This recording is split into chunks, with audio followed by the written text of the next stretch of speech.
ہم جو چھوٹی چھوٹی باتوں پر دکھی ہو جاتے ہیں، جانتے ہیں دکھ کیا ہوتا ہے؟ اس وقت کوئی شخص پردیس میں جیل کے اندر کسی ناکردہ جرم کے لیے سزا کاٹ رہا ہوگا اور اپنے پیاروں کے چہروں کو یاد کر کر کے روتا ہوگا۔ کسی ایمرجنسی وارڈ کے اندر کوئی معصوم بچہ اپنے باپ کے سرہانے کھڑا اپنے سر سے سایہ شفقت اٹھتے ہوئے دیکھ رہا ہوگا۔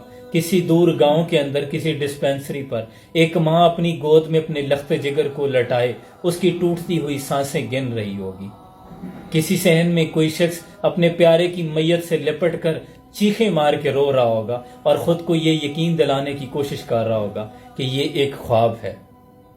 کوئی عورت مجبوری کی وجہ سے کسی گھر میں کام کر رہی ہوگی اور گھر کے مالک اسے کھو رہے ہوں گے۔ یہ دکھ ہوتے ہیں۔ یاد رکھیں، ہم دکھ کے جس بھی مقام پر ہوں، ہم سے آگے بہت سے لوگ ہوتے ہیں، انہیں دیکھ کر شکر کی لاٹھی کو تھام لینا چاہیے۔